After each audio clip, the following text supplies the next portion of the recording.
So Downton Abbey is back.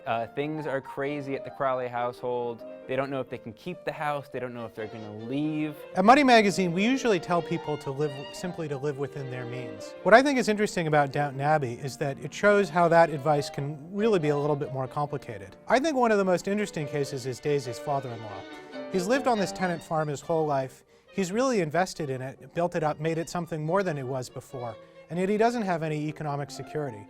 There are a lot of Americans that find themselves in the same position today. Whether you work for a company run by a CEO or a farm run by an aristocrat, you really have to look out for yourself.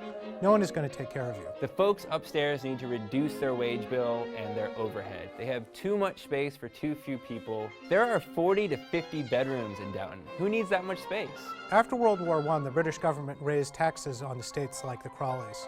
Taxes rose from about 4% of estate revenues to roughly a quarter. That's a big reason places like Downton Abbey had trouble surviving. Maybe it is possible to tax the rich out of existence. So starting with the downstairs workers, my advice is to leave. They're leaving partly because it's difficult for the Crawleys to pay them, but they're also leaving because they get better jobs elsewhere. Go into the city, go into expanding industries, develop your ability to gain more money as you age and maybe one day get a nice, peaceful retirement. Obviously, you want to go to where industry is going. Obviously, you want to maximize your skill and your earning potential, but this is more difficult for the older workers downstairs.